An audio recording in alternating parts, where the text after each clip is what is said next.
Hola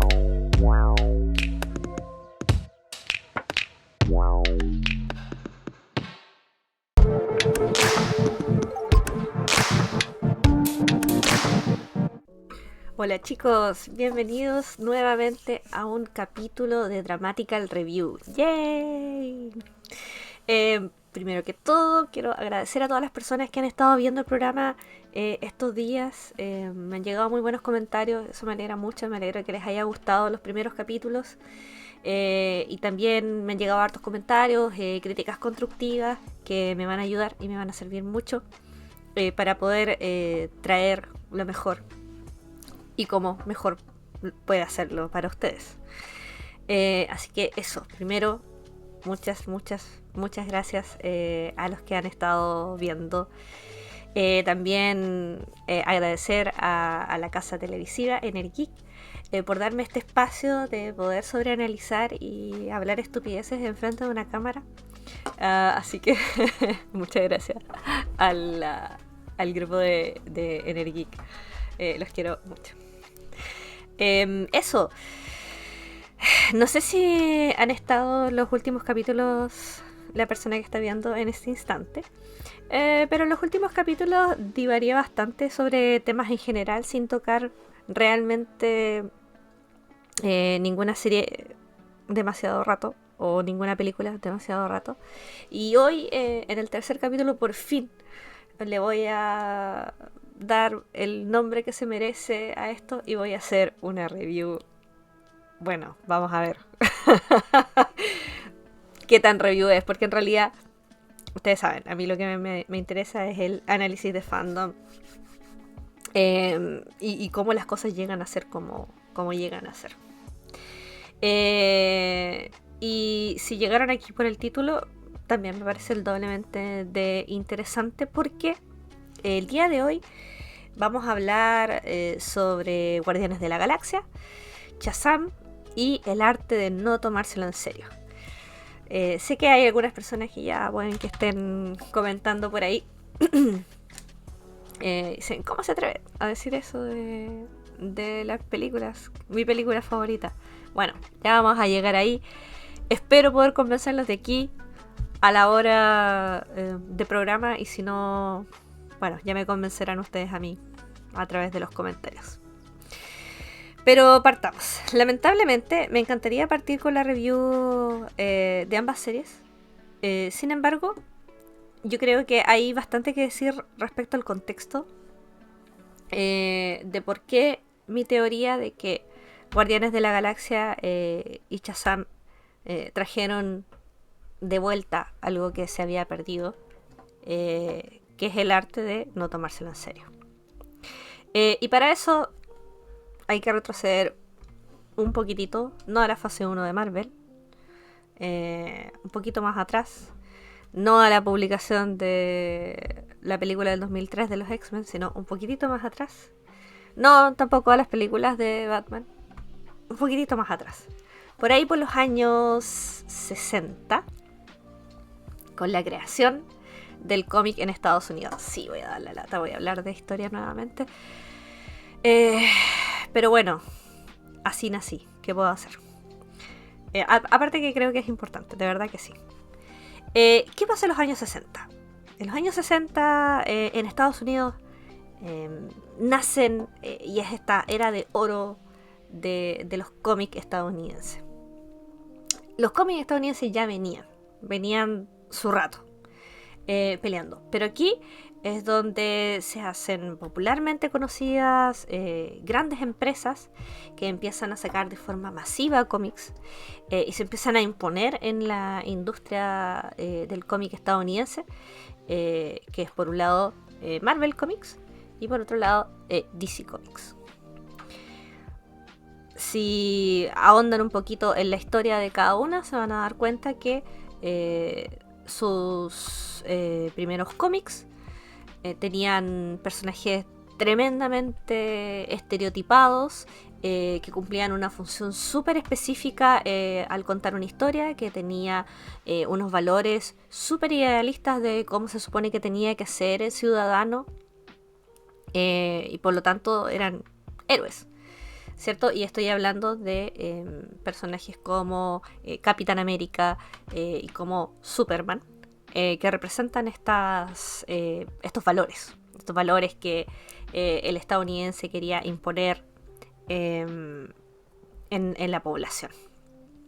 Sobre todo, y porque, y esto es muy importante, el cómic en realidad va dirigido concretamente a niños y jóvenes.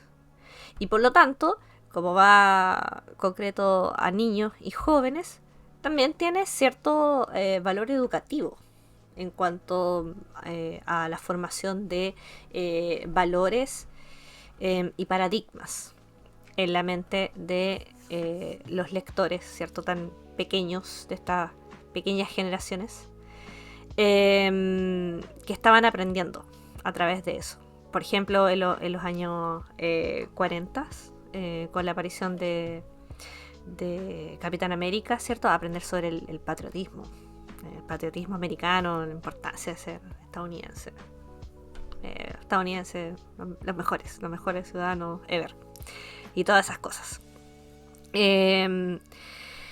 Y obviamente, como están orientados a niños y jóvenes, ¿cierto? Se populariza entre este grupo. Tienen unas temáticas más bien familiares, súper concretas. Son cómics como los lanzan hasta el día de hoy. Son cómics cortos que tienen historias que pueden ser autoconclusivas, que no tengan mucha relevancia, o también que se vayan uniendo número a número, las iban sacando todos los meses. Pero insisto, la tónica y el lector ideal del cómic es el niño, el joven, una persona que tenga, no sé, entre 6 y 14 años a todo reventar. Ya pasando de eso, ya estamos hablando de los años 60, ¿cierto? Los niños ya tenían que salir del colegio y ponerse a trabajar y ser una persona productiva de la sociedad. Y no estaba tan bien visto que personas ya adultas, ¿cierto?, fueran tan emocionalmente conectadas a historietas.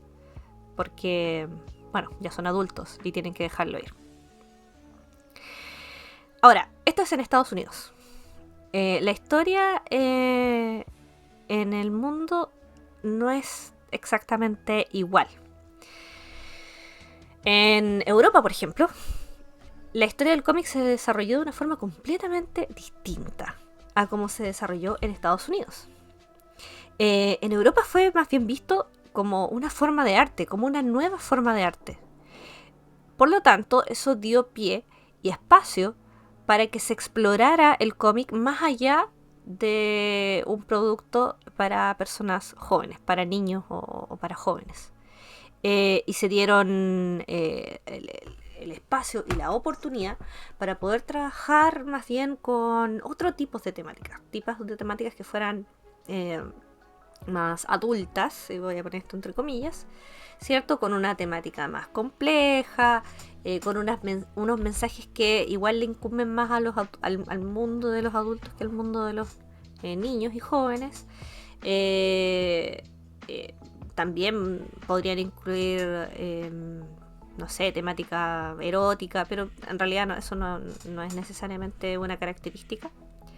En fin, tuvieron el espacio para poder desarrollar para más público, porque se consideraba conceptualmente como una forma de arte. Entonces, por lo tanto, podía ser dirigida a distintos tipos de grupos de personas. Estados Unidos no estaba en esa parada. Y llega, bueno, la década de oro de los cómics en Estados Unidos son los años 60, ¿cierto? Ahí es donde aparece Spider-Man, los Cuatro Fantásticos, y etcétera, etcétera, etcétera. Y en los 70 y en los 80 empiezan a tener esta especie de crisis. Porque en Estados Unidos empieza a llegar esta ola que venía de Europa. Parte de los 70s. Y se dieron cuenta de que, oye, mira, creo que hemos desarrollado esto no tan al potencial como se supone que debería. Hubieron también muchos artistas y escritores que escribían cómics y que se encontraron con este nuevo nicho que era muy común en Europa, ni siquiera era algo como, eh, no sé, exclusivo o de un grupo pequeño, ¿no? Estaba súper normalizado. Entonces ven este otro producto que viene de Europa y dicen, oye, yo también quiero hacer eso. El problema para ellos es que ellos no podían hacerlo. Porque no podían llegar a una empresa cuya función era hacer productos para niños y decir, yo quiero hacer esto mismo, pero para adultos. O sea, la empresa no se lo iba a permitir. Pero no solo eso, aunque se lo permitieran, aunque ellos se publicaran de forma independiente, no había un nicho de lectura.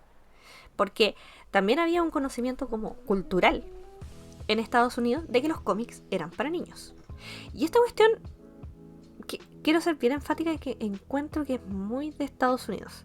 Es verdad que Latinoamérica igual lo tiene, pero yo creo que es heredado de ahí también. ¿Ya? Y es esta idea que pasó con los cómics, que pasa hasta el día de hoy con el tema de la animación, que eso es para niños. Entonces, después llegan cosas extranjeras que tienen otro desarrollo cultural, no mejor ni peor, solo distinto, y produce este choque.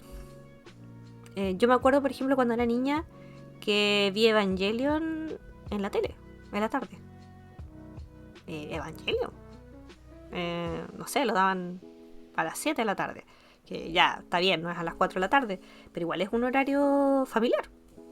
No lo daban en la noche, como lo hacían en Japón. Entonces, esta creencia, ¿cierto? Es una creencia muy arraigada, muy, muy propia de estadounidense, ¿cierto? De tratar de categorizar y de meter todo como en cajitas, y esto va aquí, y va ahí, y no va en otra parte. Y eso es lo que pasa en el fondo con el cómic. Los cómics son para niños y son para niños. Y se acabó. Entonces, aunque estos artistas hubiesen querido, jamás hubiesen podido hacer un cómic para adultos. Entonces, en el fondo, lo que tenían que hacer era crear el nicho para que hubiera ese tipo de lector. Permitir primero que existiera ese lector en Estados Unidos y de ahí vender ese tipo de cómics. Entonces, en vez de empezar a crear sus propios cómics para adultos, trajeron cómics de afuera. Trajeron cómics europeos. Y funcionó.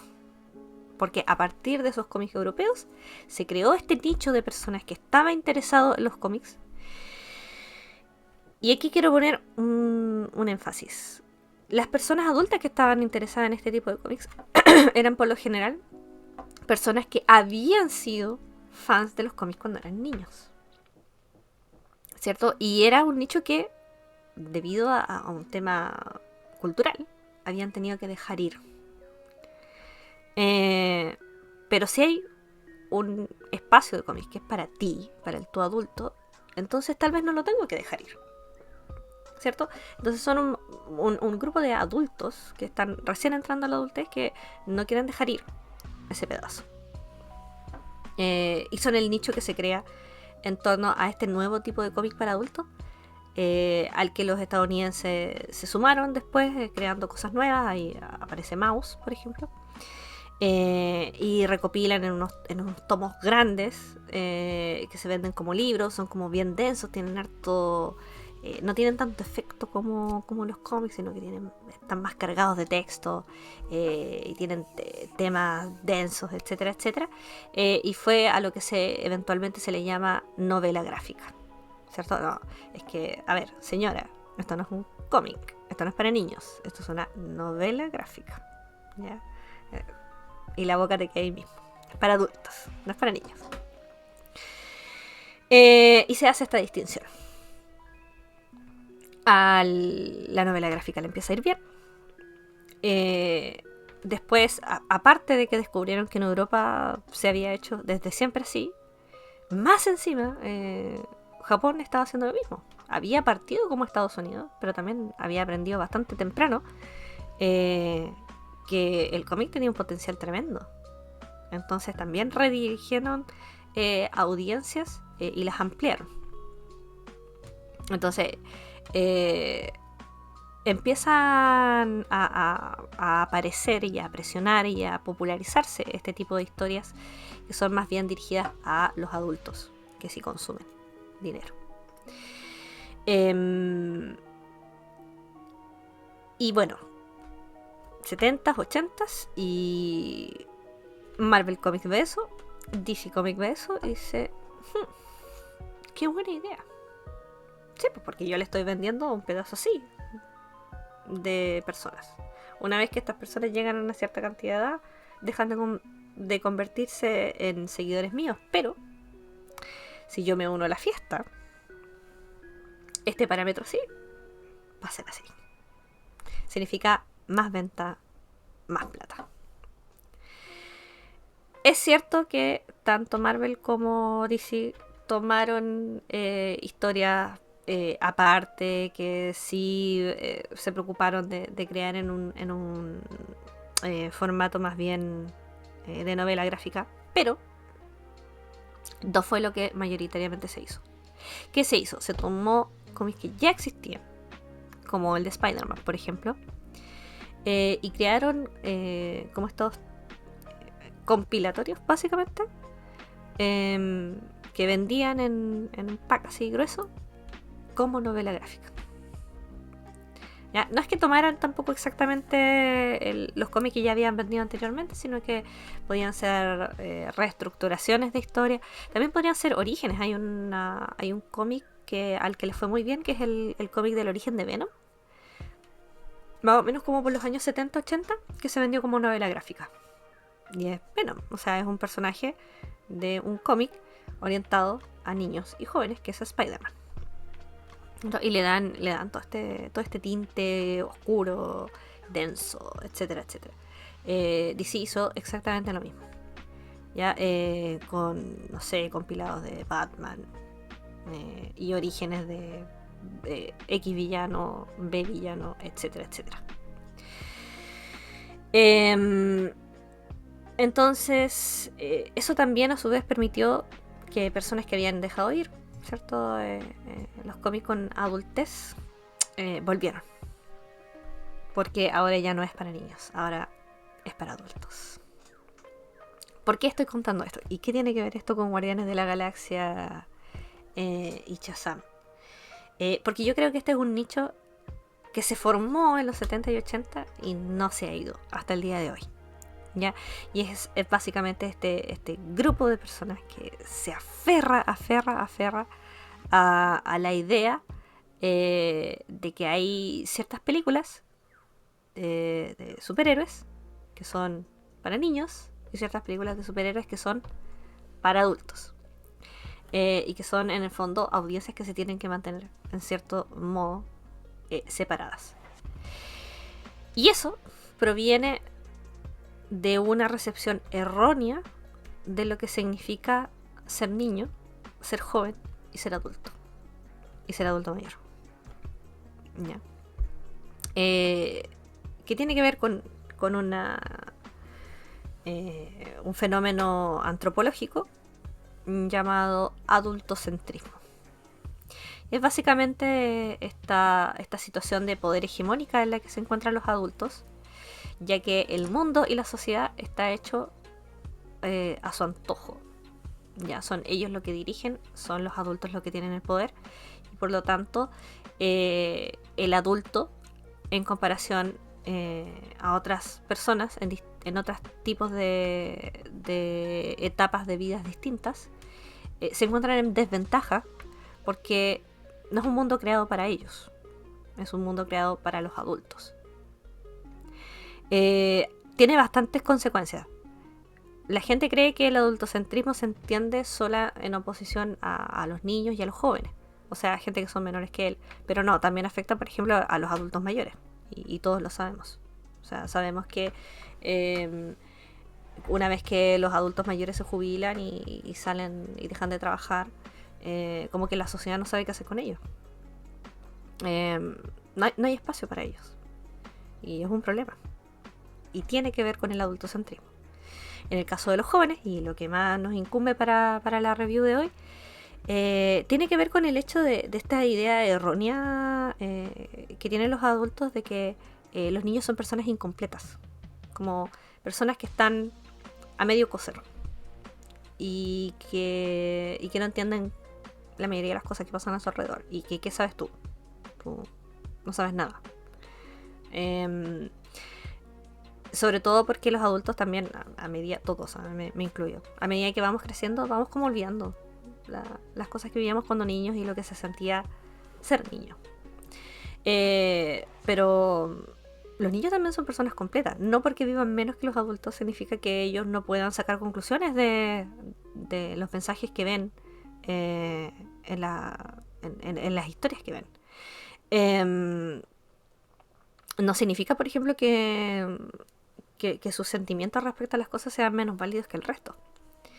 Pero sobre todo, en realidad esto no es algo, bueno, es algo que efectivamente le afecta a los niños en cierto sentido, pero también les afecta a los adultos como el poder hegemónico, porque los poderes hegemónicos siempre quieren apartarse del resto.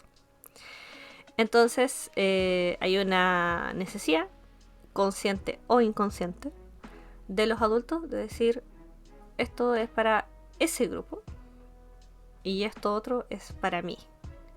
Entonces esta necesidad de separarse y de validarse a uno mismo como adulto en contraposición a niños y jóvenes, se genera como este nicho de personas que creen, cierto, que hay por algún motivo material que es exclusivo de ellos y que es demasiado superior para que niños y jóvenes lo entiendan.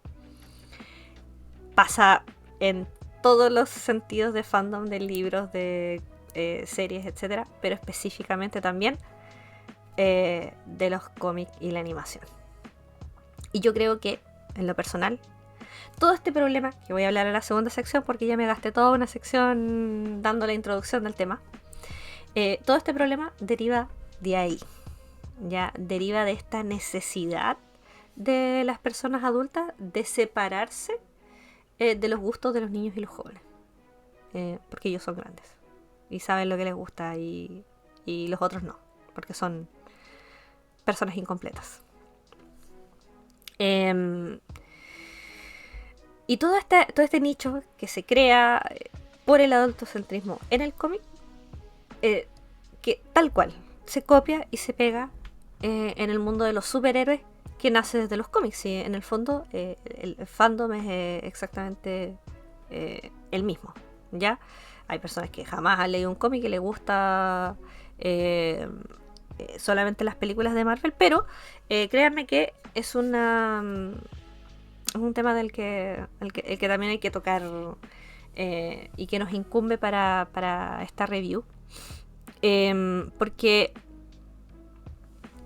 en el ámbito de las películas se ha creado también este nicho de que hay películas que son para niños y que son enfocadas a niños, generalmente animadas. Y ahí está el problema. Y tenemos estas otras películas que, como están hechas con personas, son para adultos, ¿cierto? Y como en el cómic el tipo usa un traje superhéroe que es amarillo chillón, y aquí usa un café medio sobrio, es para adultos. Es para adultos, ¿cierto? Y pasa todo de noche. Y se pegan y se sacan sangre. Entonces es para adultos. Pero al final, si ustedes se ponen a revisar y se ponen a pensar, los cómics de... Bueno, sí sé que me voy a echar gente encima con esto, pero da lo mismo, ustedes no me pagan. Los cómics de superhéroes Las películas de superhéroes, por lo tanto, no son profundas. Ninguna. No lo son. Tienen un fin de entretención, primero, y por lo tanto tiene estereotipos y conceptualizaciones súper específicas. Porque no es más que eso. Es cierto que tanto Marvel como DC han tratado de vender más de lo que pueden. Y estoy segura de que si nos sentamos lo suficiente y analizamos lo suficiente, también podemos encontrar buenos análisis en base al cómic. Pero el punto del cómic y de las películas de superhéroe, por ende, es entretener primero, ¿ya? Y no son tan profundas. O sea, si ustedes me dicen que, no sé, que X-Men en realidad es una metáfora de la discriminación. Sí, efectivamente, X-Men es una metáfora de la discriminación. Porque sí, porque los X-Men son mutantes y les pegan y los matan y los discriminan y los tratan muy mal y han sufrido mucho.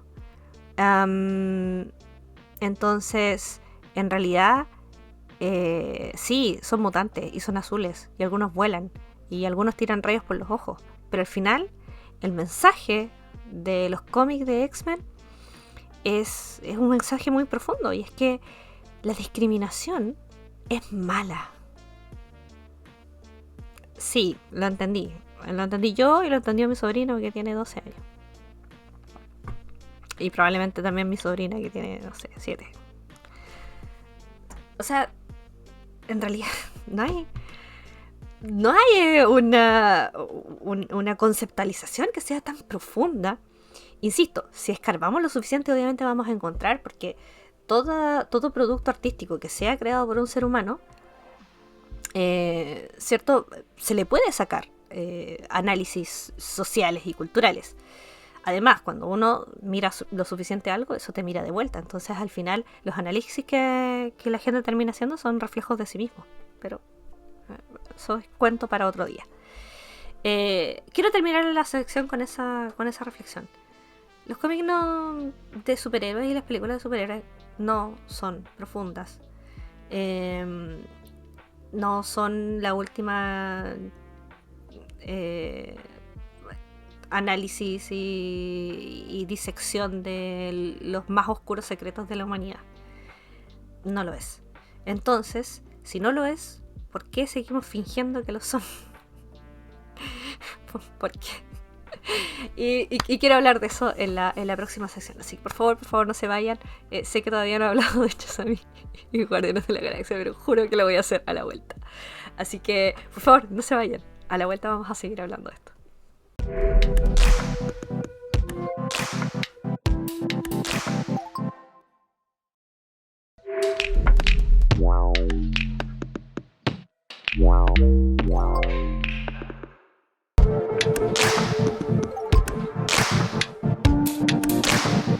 Con grandes expectativas, los seres humanos abandonan la Tierra para iniciar una vida nueva en colonias espaciales. Sin embargo, la Alianza Unida de la Esfera Terrestre gana poder militar y toma control de una colonia tras otra, usando el nombre de la justicia y la paz. Jóvenes líderes intentan iniciar una nueva tendencia. Trice se ha enfocado en el desarrollo de Mobile Suits, lo cual hace que sea una unidad completa. Sin embargo, hay muchos a los que no les agradan y confían en ellos. No me parece correcto generalizar ese comportamiento contra las colonias. El problema que estamos enfrentando es el ataque de esos Gundams. Piénsenlo bien. Una nave de batalla. ¿Esa es la nueva arma del enemigo? Esa nave de batalla tiene similitud con un pájaro. Es que solo la Alianza y Dios tenían la tecnología necesaria para crear Mobile Suits. Todos morirán. Todos los que me ven tarde o temprano tendrán una cita con su creador. Gundam Wing. De lunes a viernes a las 15:30 horas. Solo por Energic, tu energía fan. Sakura es una niña con una vida normal.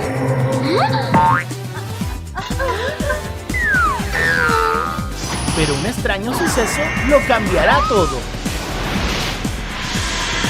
Aquí hay alguien que esté dispuesta a recibir esa misión. Es una niña y su nombre es Sakura. ¡Libérate! Ahora deberá recuperar las cartas perdidas. ¡Regresa a la forma humilde que mereces! ¡Card Este es el comienzo de la aventura de Sakura como Card Captor. ¡Lo logré! ¡Sakura Card Captor es una experta en su trabajo! Sakura Card Captor. A las 21 horas, solo por Energic, tu energía fan.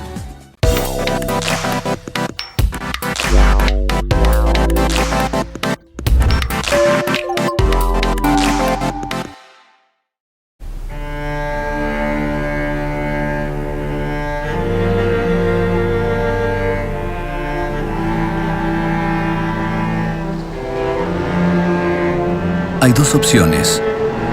O cuidamos el agua, o nos quedamos sin ella. Chile enfrenta una de las sequías más duras de su historia y la disponibilidad de agua para la producción de alimentos será cada vez menor. Revirtamos juntos esta realidad. Ingresa a plansequía.cl y conoce las medidas para mejorar la eficiencia de agua en el país y aumentar su disponibilidad. Juntos podemos lograrlo. Gobierno de Chile. M3U.cl, la nueva forma de ver televisión. Listas IPTV totalmente gratis.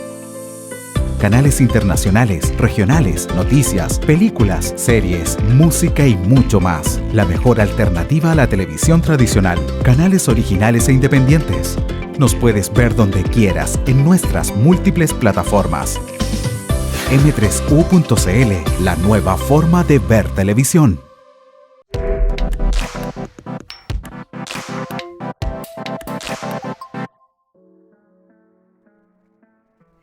Y ya estamos de vuelta entonces con la segunda sección de Dramatical Review. No sé si alcanzaron a hacer algo, tomar una agüita. Siempre hay que tomar agua, yo no he tomado agua todavía. Y por Dios que la voy a necesitar. Salud. Ok.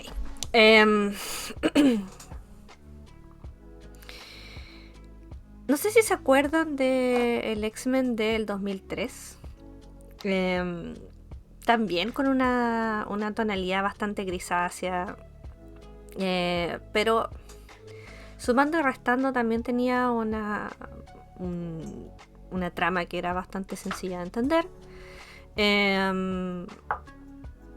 Una película taquillera cuyo propósito era entretener y bien, y lo hicieron bastante bien, considerando que hasta entonces a las películas de cómics les había ido bastante mal, así que cierto, este fue como el primer punto exitoso, al menos de Marvel. Porque, bueno, podemos hablar de Batman otro día, porque la verdad es que eso da para bastante. Pero desde ahí en adelante se encontró una forma de hacer cómics. O sea, películas sobre cómics. Todos sabemos que el MCU de Marvel parte con Iron Man, ¿cierto? Y el resto es historia. Empiezan a crear todas estas películas orígenes. Pero más o menos por las mismas décadas, aparece el Batman de Nolan. Entonces, yo creo que Nolan aquí aportó a la mala concepción de lo que significa una película de superhéroes. Pero sin duda no es el único culpable.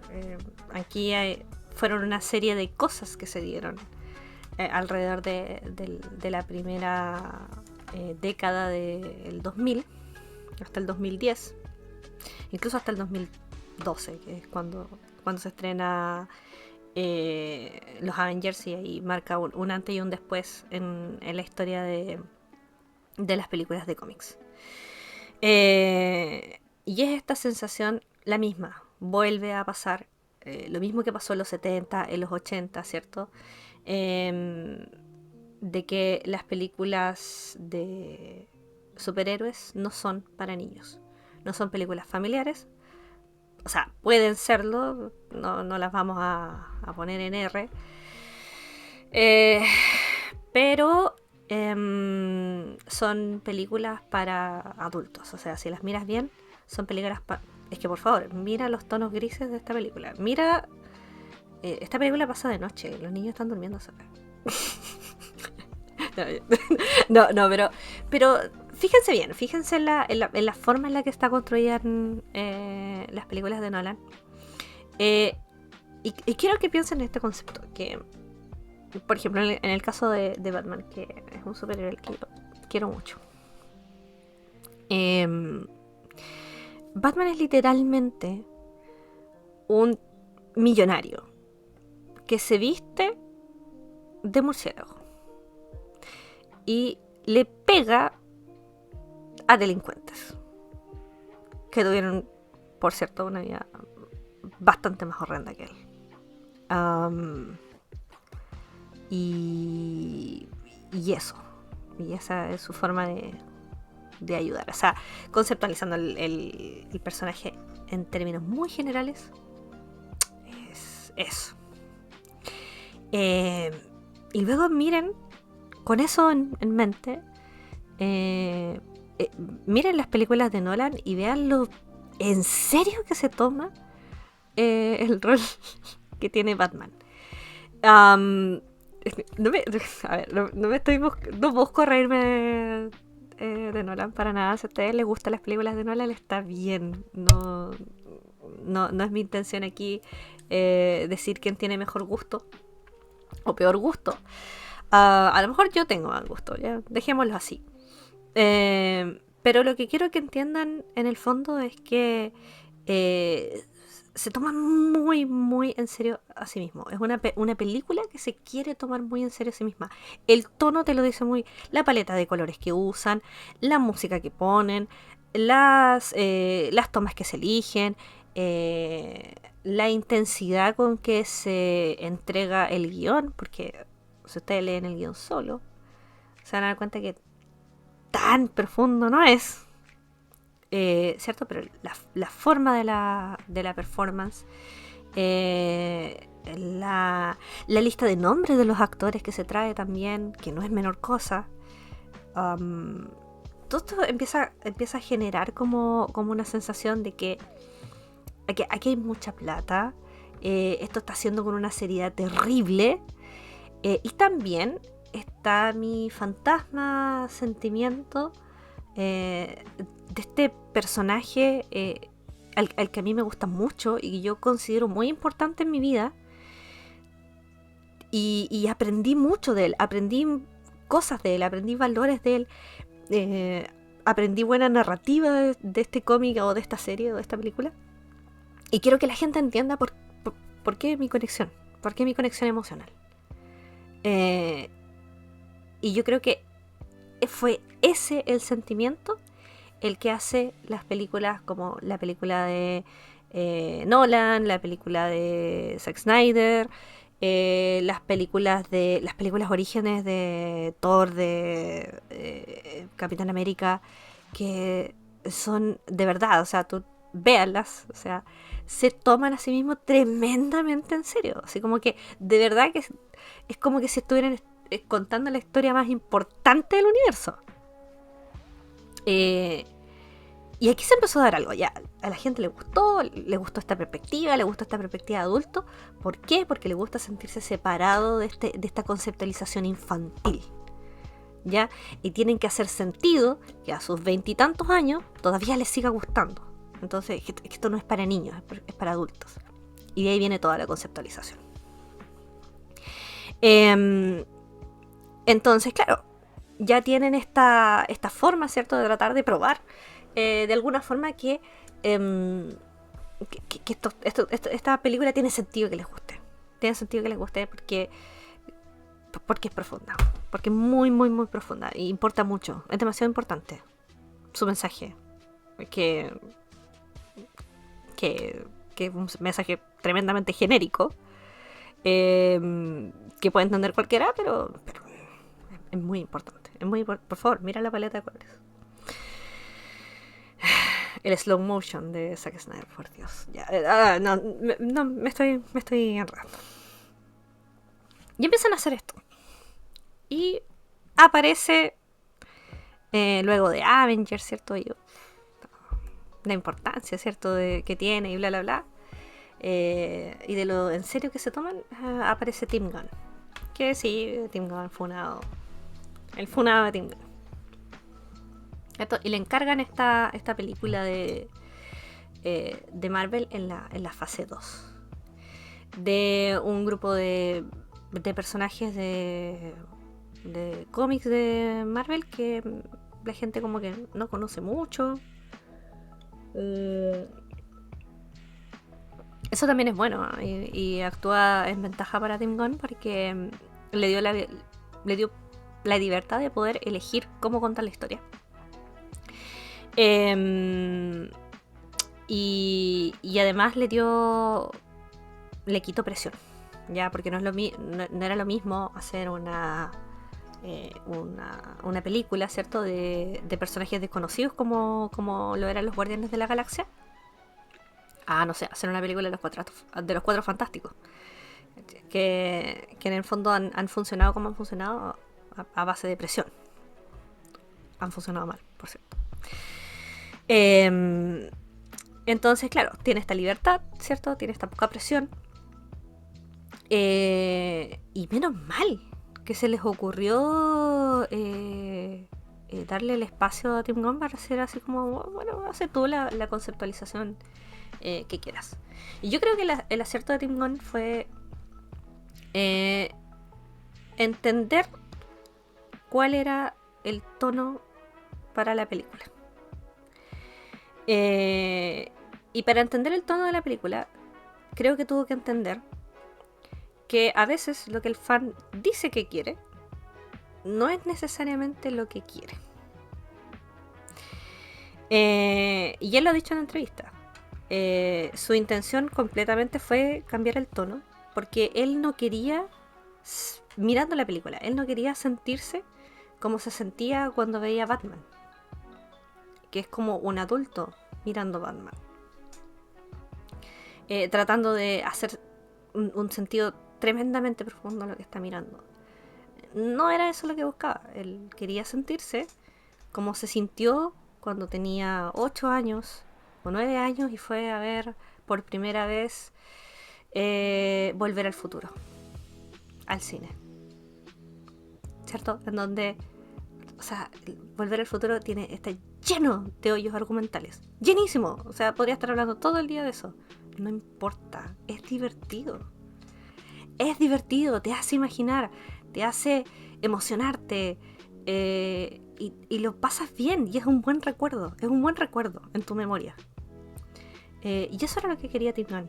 De hecho, la traída de la música, ¿cierto? De los 70 y los 80 tiene mucho que ver con eso.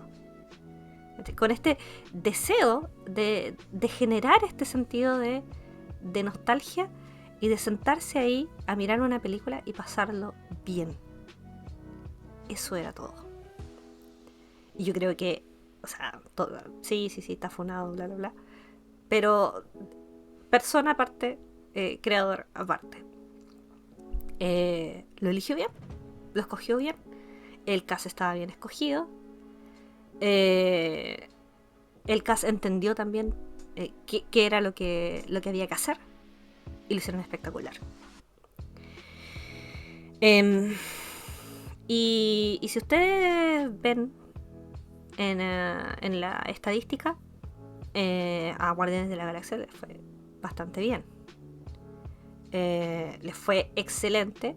Tuvo un excelente recibimiento por parte de los fans. Los mismos fans que alegaban que esto no es lo suficientemente serio y bla bla bla, y se encuentran con Guardianes de la Galaxia y dicen, mira, está bien, era entretenida. Y de hecho, busquen reviews en papel. Bueno, esta es una review, pero busquen otras reviews también. Siempre es bueno informarse en más de una fuente. La palabra que más se usa para describir Guardianes de la Galaxia es entretenido, que es el fin sin duda, de las películas taquilleras de cine. Las películas de taquilla de cine son principalmente para entretener. Ese es su fin. Entonces, ¿es entretenida? Sí. ¿Tiene agujeros argumentales? Por supuesto que sí. Por supuesto que sí. ¿Tiene una enseñanza genérica? Sí. Efectivamente. ¿Y en dónde ganó entonces? Si tiene una enseñanza genérica, al igual que el inicio de Thor, por ejemplo, la primera película de Thor, o la primera película de Capitán América, a las que les fue bien, pero tampoco tan bien, como a Guardianes de la Galaxia, ¿qué hicieron distinto? El tono. Eso fue lo que hicieron distinto. Todas las personas que estaban a cargo de Guardianes de la Galaxia, sobre todo el director, entendieron que se lo estaban tomando demasiado en serio y que la idea principal era divertirse y pasarlo bien, y que al final del día el fan, cuando llega y se sienta en esa butaca, lo que quiere primero es pasarlo bien. Eso fue lo que hicieron. Y por eso Guardianes de la Galaxia marca una etapa en Marvel en donde se permitieron a sí mismos poder hacer mucho más allá de lo que tenían pensado originalmente. Y gracias a Guardianes de la Galaxia se da el tono de Ant-Man, que por lo que yo tengo entendido y entrevistas que he leído, etcétera, etcétera, el tono de Ant-Man iba a ser completamente distinto a cómo terminó siendo. Y la verdad es que agradezco que haya tenido un tono más liviano. Sin Guardianes de la Galaxia jamás se hubiese dado Thor Ragnarok, que es, a mi juicio, la mejor de todas. Porque Thor 1, por Dios, y Thor 2 y Thor Ragnarok es divertida. Divertidísima. Así que se le agradece a Taika por su trabajo.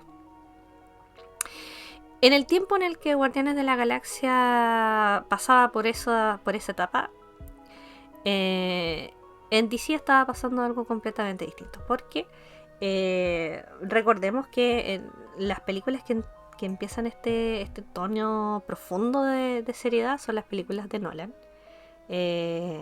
a las que les fue muy bien, por cierto. Entonces, si a una empresa le empieza a llegar plata y le empieza a ir bien con ciertas formas de película y cierto tono de película, obviamente va a querer continuar haciéndolo así.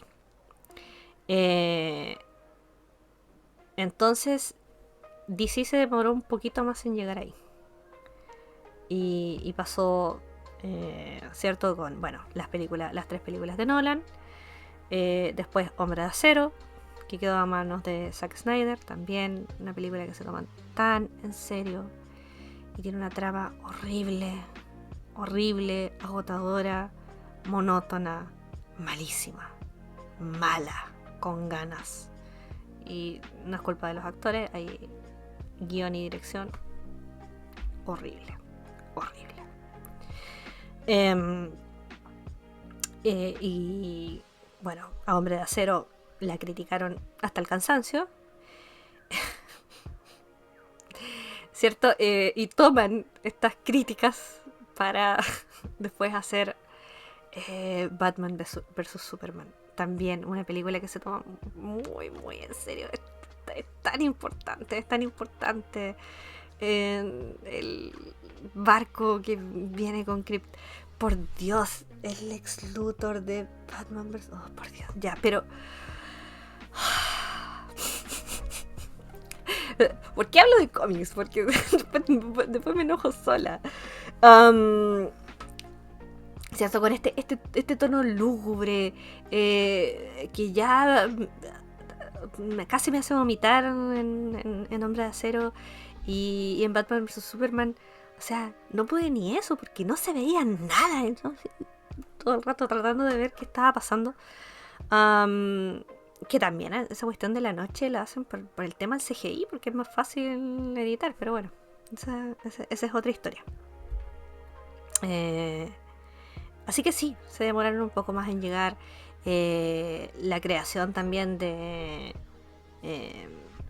estas películas para hacer en el fondo lo mismo que estaba haciendo Marvel en su momento, que era generar, ¿cierto?, eventualmente la Liga de la Justicia. Y lamentablemente DC ha tenido que cargar con la dicha y la maldición de ser considerada un tipo de cómic que es más oscuro y por lo tanto más adulto, porque recordemos que si tiene sangre y tienen depresión y consumen drogas, entonces es para adultos. Y en cierto modo ha sido una dicha para ellos en cuanto a números y plata, pero también es una maldición. ¿Para qué vamos a exagerar también? Entonces, por eso quería hablar de Shazam al mismo tiempo que de Guardianes de la Galaxia, porque Shazam es para DC la película que logra dar el giro.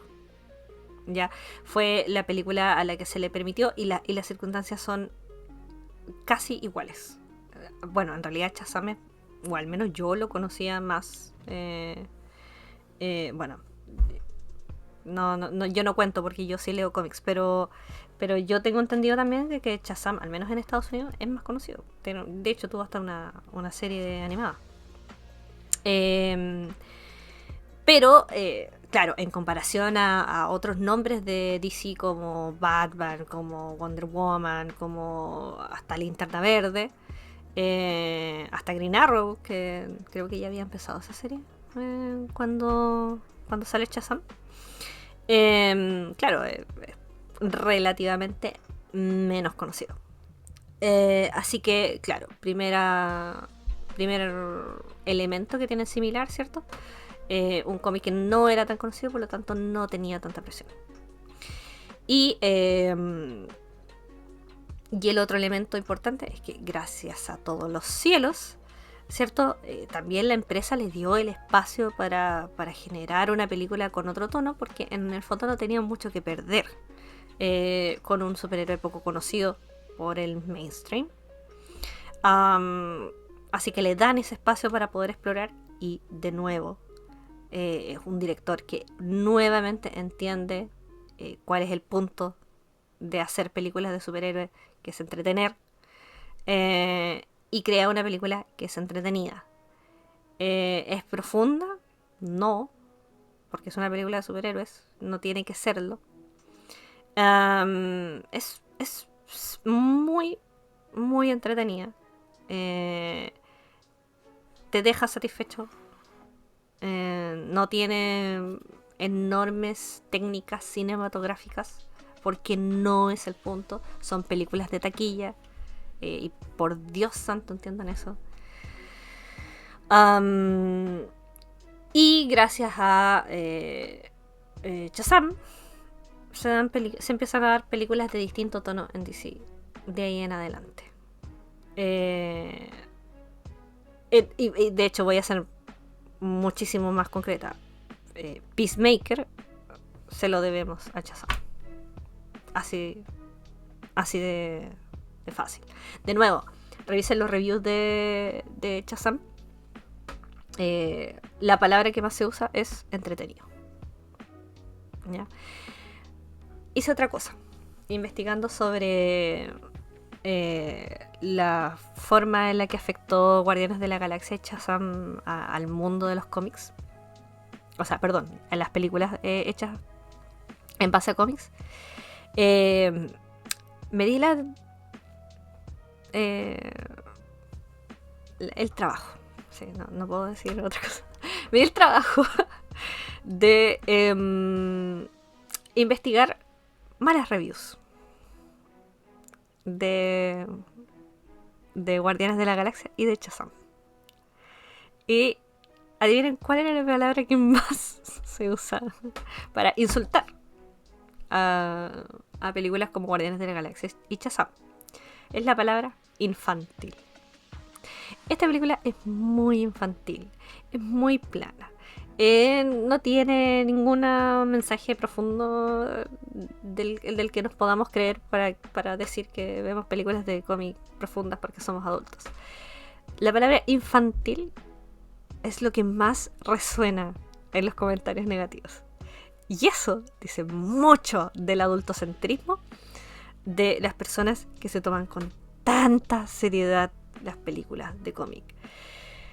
Y no quiero, o sea, no hice esta review con la intención de insultar a nadie. Yo amo los cómics. Me encantan, no me aburren para nada. Gasto mucho tiempo de mi vida y de mi dinero en comprar cómics, en comprar mangas también. Y por supuesto, también me encantan las películas basadas en cómics. Me gustan los superhéroes, me gusta el concepto de superhéroes, me gusta sobreanalizarlo también. Sí, ¿por qué no? Analizar en narrativa, analizar todos esos aspectos. Es entretenido igual. Pero ya basta de pretender que no es un producto que es para niños y jóvenes. ¿Ya? Y ya basta de esta vergüenza, no sé si consciente o subconsciente que existe, de que no, que esta cuestión es que es profunda. Y tratar de darles una significancia y una seriedad que no tiene para poder justificar el hecho que te gusta. O sea, si te gusta y ya. Y por favor, aprendan de series como Peacemaker, o aprendan de películas como Guardianes de la Galaxia, aprendan de películas como Shazam, aprendan de la segunda oportunidad, ¿cierto? Segunda película que hicieron de Suicide Squad, que ay, menos mal. Y no se tomen a sí mismos tan en serio. Es una ridiculez. Y no es el único tipo de película que ha caído en eso. Las últimas películas también de Star Wars les pasó lo mismo. Es como, no, esto no es una película, una serie de películas que fue hecha con la intención de que fuera disfrutada por niños y jóvenes y toda la familia. No. Esto es un fenómeno cultural. Y básicamente tratarlo como una religión, por favor. O sea, vean las películas, disfrútenlo, vayan con familia y por lo que más quieran. Por lo que más quieran. Si hay alguien que no les gusta una película de superhéroe específica, no digan, es que no la entendiste. Hermano, no es tan profunda. Sí la entendí, es solo que no me gusta. No tengo los mismos gustos que tú. Qué terrible. Eso es todo. ¿Ya? Entiendan de que cuando a una persona le gusta algo o no le gusta algo, no te están atacando a ti. ¿Ya? Aunque tú tengas una conexión emocional con esa película. No es sobre ti. Por favor. Así que eso, no sé, me puse muy densa tal vez este capítulo. Lo siento, no quería insultar a nadie. Creo que mi conclusión final y mi mensaje final es que disfruten de las cosas que les gusta. No se tomen la vida tan en serio, no se tomen las cosas tan en serio. Ustedes y yo sabemos que los adultos tampoco tenemos idea de lo que estamos haciendo, así que tengan sueños, tengan gustos, disfruten de las cosas que les gustan y disfrútenlas en paz. No necesitan justificar demasiado. Así que eso, espero que les haya gustado la review del día de hoy. Si no han visto Guardianes de la Galaxia, si no han visto Shazam, por favor, véanla. Y véanla desde esta perspectiva, véanla con ganas de disfrutarla, de pasar un buen rato. Y piensen también en las oportunidades de buenas historias que nos han permitido gracias a su existencia. También me gustaría que me comentaran respecto a esto. A lo mejor están enojados, a lo mejor creen que no va a ser lo suficiente. Y si eso pasa, por favor, comenten. Se está emitiendo el capítulo ahora, pero también se va a subir a YouTube, así que pueden comentar en la página de YouTube de Energeek. Y también me pueden hablar por redes sociales. Van a estar por aquí alrededor, no sé dónde. Pero van a estar. Así que por favor, si tienen algunas ideas de reviews que les gustaría escuchar, y a mí divagando y enojándome por cosas, adelante, soy todo oídos. Así que eso, nos vemos entonces la próxima semana con una nueva review. Bye.